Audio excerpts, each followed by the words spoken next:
Welcome to the Binge Breakers podcast. I'm Jacqueline. I am here to teach you how I overcame bulimia and my binge eating disorder, and how you can too.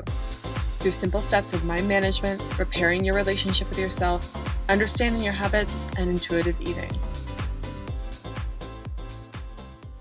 Hey guys, it's me from the future, and I just wanted to pop in real quick. And I actually recorded this episode already in the beginning of the week, but then I had a few things happen in the week that I really wanted to discuss beforehand, and they're just like good news things, and I think could start us all out on a positive note with this episode. So stay tuned if you want, like skip past a couple minutes. I wanted to share with you guys real quick. This is why I'm popping in here. I obviously coach, but I also have a course, and a lot of people kind of hear the term course and they dismiss it. They think, oh, another online course that's going to give me modules that aren't really going to necessarily help me. It's just like a course that you do it yourself and you don't get any help from anyone, blah, blah, blah. And I kind of want to change the name of it because my online course, my Binge Breakers Recovery course, is much more of like a supportive community of amazing people going through recovery. And you get these online modules, but you also get to be submersed in the Facebook group and the coaching calls, and people get to know each other on there. It's not just a here's the course and here you go, you're on your own. A lot of people reach out to me in the course and ask specific questions. I get back to them. But anyway, if you don't want to hear it from me, I just wanted to read something that a course member wrote in our private Facebook community that we post there all the time.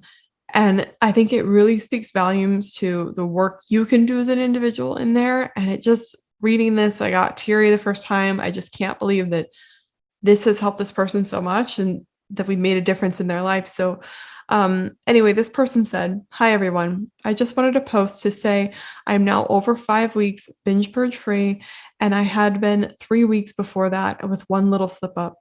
I'm not writing this for praise, but I wanted to let you know that it can happen. You can relearn and unlearn habits. It was so tough initially, and it was up and down, but I never gave up. I took those slip ups as learning opportunities instead of viewing them as failures. This took a while also. I am now not obsessed with food. I am more focused on work, more present when I am with my friends and partner, and actually able to relax and spend time alone without needing food. I never thought I would get to this point, to be this content in my life, and to be actually so excited for my future and what I'm going to achieve. I have confidence and belief in myself like I have never before. It is possible. This community and support has helped me in ways I can't put into words. Keep going. As Jacqueline said, discomfort is the currency of your dreams." And I also can't put into words how amazing it feels to read something like that.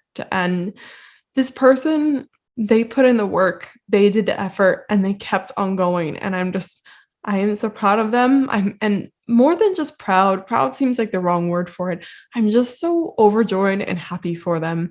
I don't think people realize that like it's my ultimate goal is for people to recover, and like a dream of mine, which sounds so far-fetched, but like what if things got so big that people didn't have to have bulimia? Like, what if eating disorders were solved someday if all of us collectively kept working at it? And it's seeing messages like these, seeing posts like these that make me know I'm doing the right thing.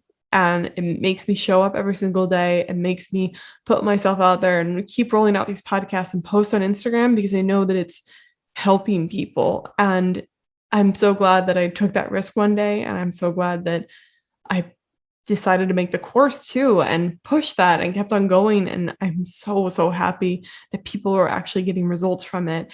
And also they're meeting other people that are also struggling with the same thing and getting through it. And the cool thing about when someone posts like something like this in the group is that other people see it and other people get inspired. So to you guys out there that are recovering, and you're thinking about like, I need some sort of supportive community, the course could be a really great place for you to join. It is a community as well.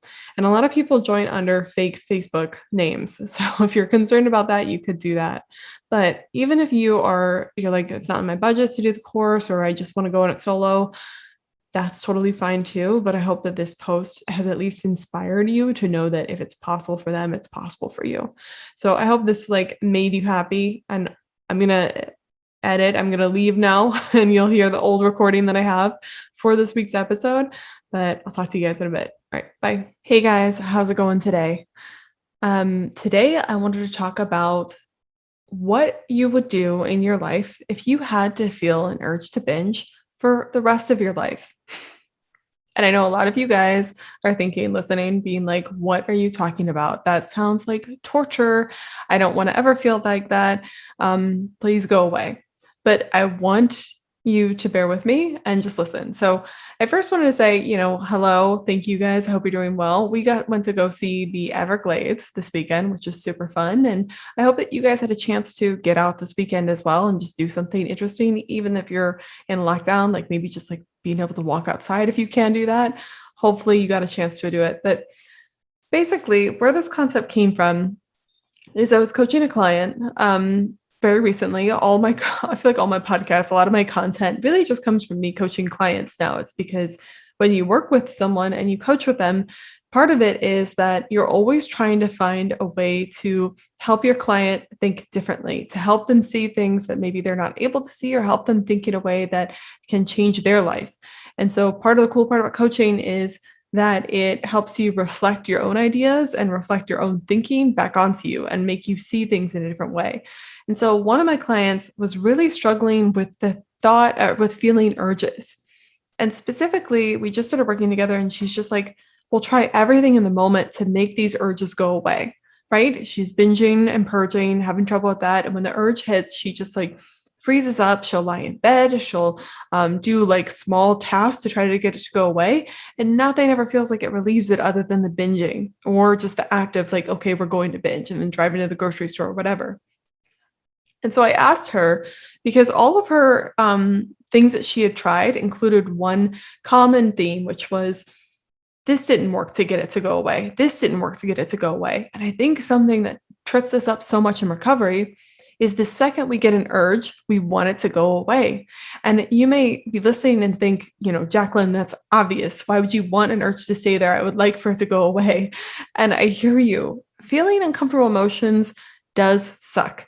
The problem is that we want urges to go away the second that we feel them. And then we try to do every single possible thing to get rid of that urge, be it counting from 10 to counting to 100 for how many other times you can do it, or going on Instagram, or distracting ourselves. The second we get an urge, we try to distract ourselves and put a timer on our phone and just not feel it.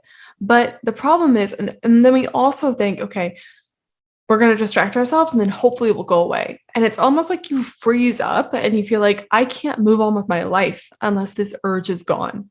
That's the kind of thing that we get wrapped into, is we think, I can't function, I can't do anything unless this urge goes away. And that makes us spin our wheels so much in, how can I get it to go away? How can I get it to go away? And you waste days, wasted whole days trying to get an urge to go away, And a lot of my clients do the same thing, a whole afternoon wasted trying, or not wasted, but spent trying to get that urge to go away. And so I asked this client, what would you do if this urge that you had would never, ever go away? There was no relief, even with binging. Like, what would you do if you had an urge, you out there listening? What would you do if your urges to binge continued, were continuous, always present, all the time? And whether you binged or not, it didn't decrease your desire to binge. How would you handle it? Think about it for a second. What would you do if you had to live in that situation? And my client had a really helpful example. She said, I actually had a friend who developed a ringing in his ear or whatever, and it is constantly present all the time. Can't go without it. Even when he's sleeping, it's there. So he had to get therapy for about a year to cope with it, because for a lot of time he was very angry. He suddenly had this sound, this constant low-grade sound that he had to hear for the rest of his life. And a lot of us think like, oh my gosh, there's no way I could do it. There's no way if I had to have an urge. But if you knew that this feeling would never be relieved by anything, most of us would say, I guess I have to deal.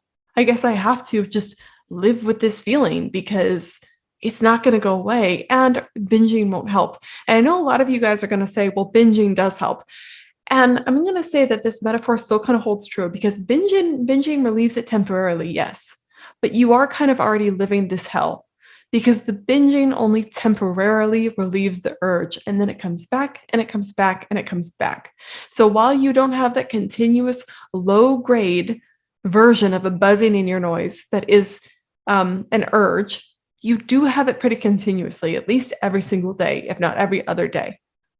You have it all the time in the background. And a lot of us think that's unlivable, but in reality, there's so many things that people have in this world, so many ailments that they just have to cope with. Something like your height, you don't just sit and whine and try to change it, right? You just kind of put up with it. You're just like, this is how tall I am. There's no I can't change it. When someone gets a serious disease, that is a chronic illness that isn't going to, quickly kill them, right? It's just something that they have to cope with, but it's survivable if they can manage it. There is a period where they're very angry and upset, of course. It is like you're grieving some sort of loss, the loss of peace without this in your life. But at some point, you pick yourself up and say, okay, how are we going to deal? Because this is a reality. And I'm sick and tired of arguing with reality, sick and tired of not being with reality. So what are we going to do? Oftentimes, what really hurts with an urge is like this urgency to get it to go away.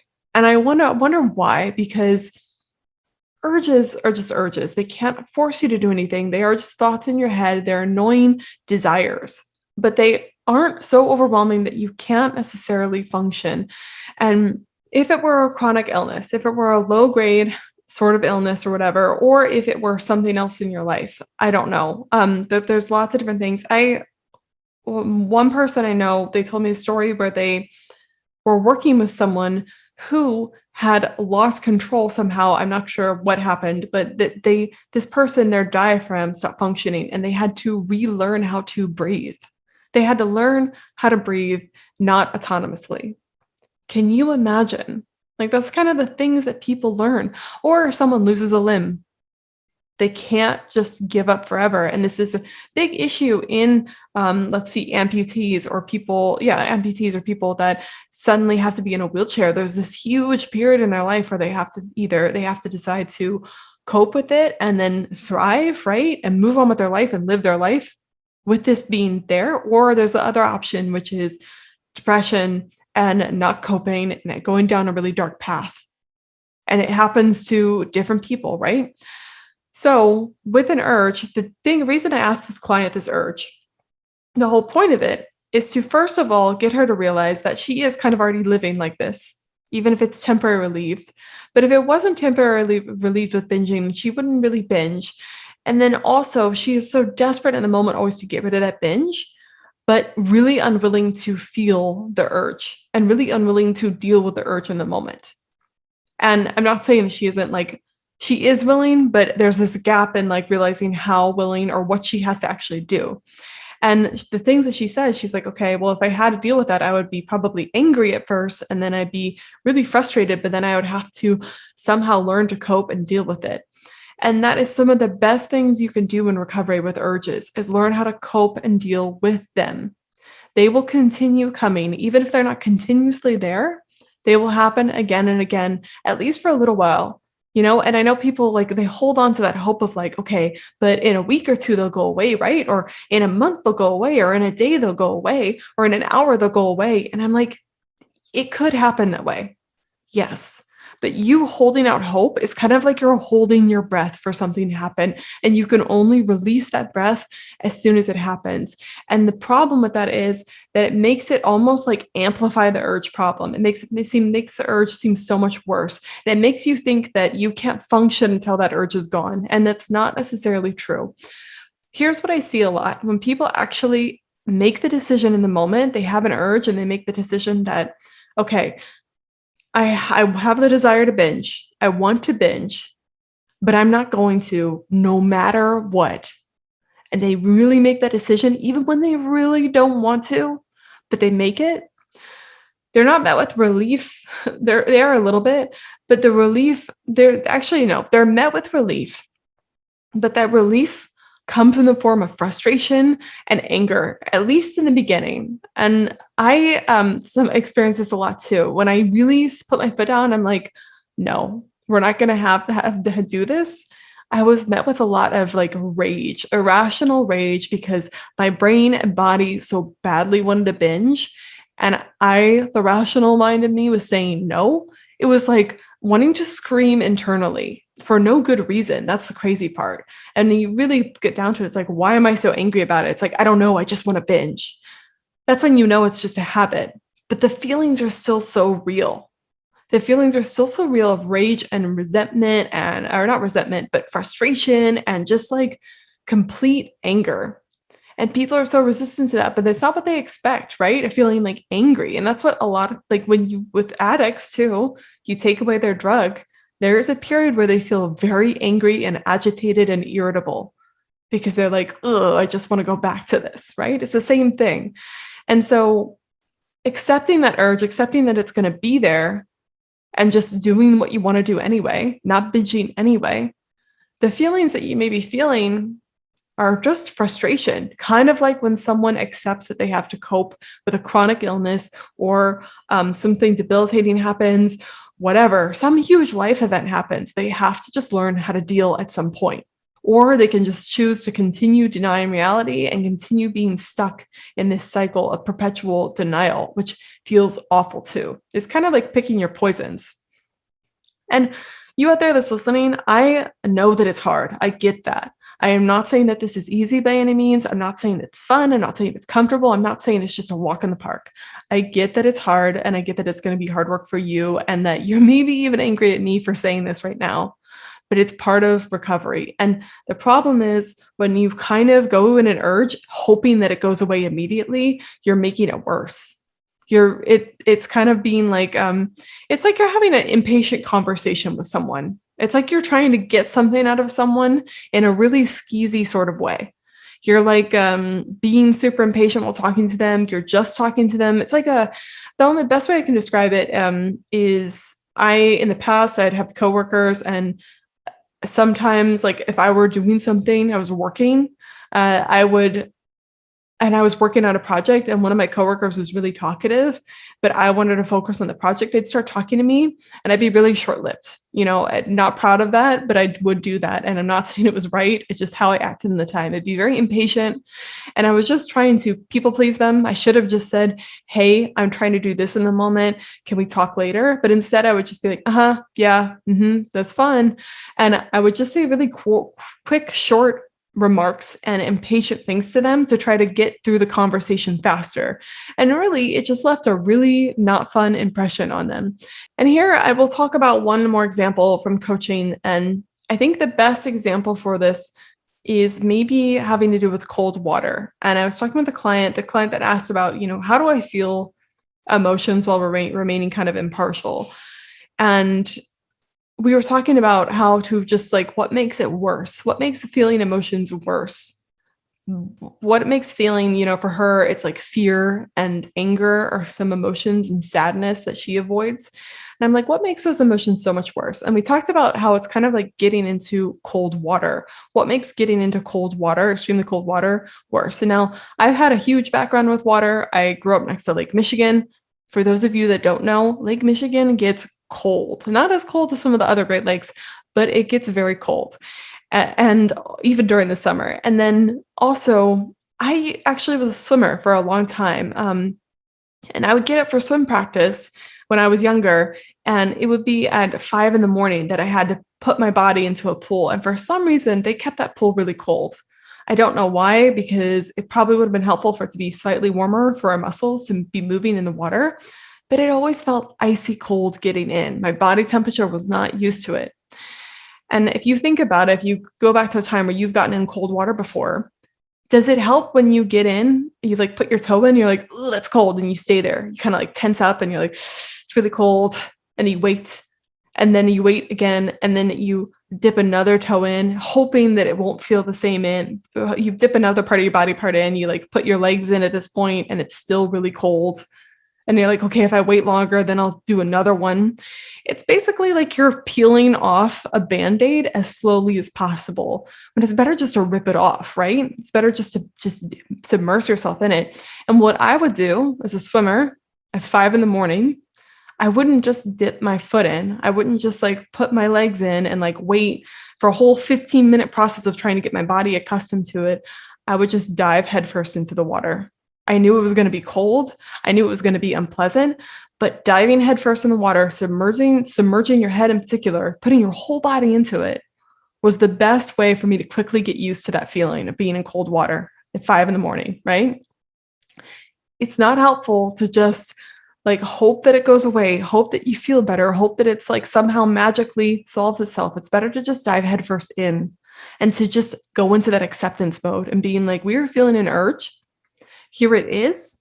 It's not this sinister thing. It's just a desire to binge. And a lot of us freak out when we have urges. We think that they can force us to do things, but really it's just desire. It's just you wanting something really badly for whatever reason, because you built up the habit, because the sugary foods you want to binge on are good, whatever it is, you just want to chill out and you don't want to talk to anyone.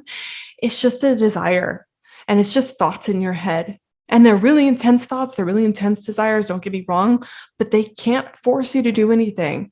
And instead, you want to like put your foot into the cold water of desire. And you're like, maybe it'll feel better now. And it's like, it's not going to feel any better if you do it that way. You just have to push in. You have to fully submerge yourself in there and accept that it feels like crap. It feels like shit. And then move on and make the decision and move on. Because you just kind of putting a toe in, putting a limb in, hoping that it feels okay, taking the limb out, then putting it back in. It's just a world of discomfort. You're lengthening it out. You're making it a much more drawn out process than it has to be. And if you think back to the original thing I said in this podcast, that if I just had to accept it, if I just had to deal with it, if there were no options, how much differently do you think you'd act? You probably would act very differently. You probably would learn to accept it, learn to cope. And I'm not saying that you have to cope with the urges forever, but maybe let your mind go there. Maybe like think about it as a real possibility. Now, my urges don't come every day anymore. I don't really have them much at all. But when they do come, they're occasionally have one like maybe once a month now at this point. And they're more like passing thoughts. I don't feel that intense desire that I used to. But even if I had to feel that intense desire all the time, I would like to think that it's worth it. Just like it's worth it for someone who has a ringing in their ear to learn how to cope, or someone that have had an amputated leg to learn how to cope with life again. Because while it sucks, there are other things you can do. There are other more important things you can do. And learning how to cope with an urge will be some of the best work in your life, because you learn how to have desire there, leave it unanswered, and make decisions that are for your best self anyway. So I hope that this concept made sense. I hope that a lot of you aren't angry with me out there for suggesting this, but I think it might help you think a little bit differently. And it may be in that moment, instead of just being like, when will this go away? When can I make it stop? How can I fix it? How can I get this urge to immediately be relieved? Stop looking for the relief. Stop, just make a decision to be in it. Just make a decision to, this urge is here and we're not going to binge anyway. This urge is here and we're not going to give in anyway. And see what type of relief that you feel. And it may be a different relief than you were expecting, accompanied by frustration and anger, but it may feel better than the unanswered desire that you're in right now. So give it some thought, give it a rest. I will talk to you guys next week. There's lots going on in terms of the course. I'm actually creating a journal that goes with the course. I'm hoping by the end of the year that I'll also have that for sale separately, but I'm making a bulimia recovery 30-day journal, and I'm hoping to expand it. But right now I'm working on the very first stages of it, which is very exciting. I'm planning on releasing the first draft by June 30th, I believe is the date. For my course members to be able to use it, and it's going to keep on improving from there. So it's super exciting. I hope that this podcast has resonated with you. I hope that you guys liked it, and I'll talk to you next week. Bye. Hey, if you like this episode, you have to come check out the Binge Breakers Recovery course. If you're trying to recover from bulimia and you're sick of doing it alone and you feel like you've tried a lot of traditional therapies and it's not working with you, come join the course. Go to bingebreakers.com/recovery-course.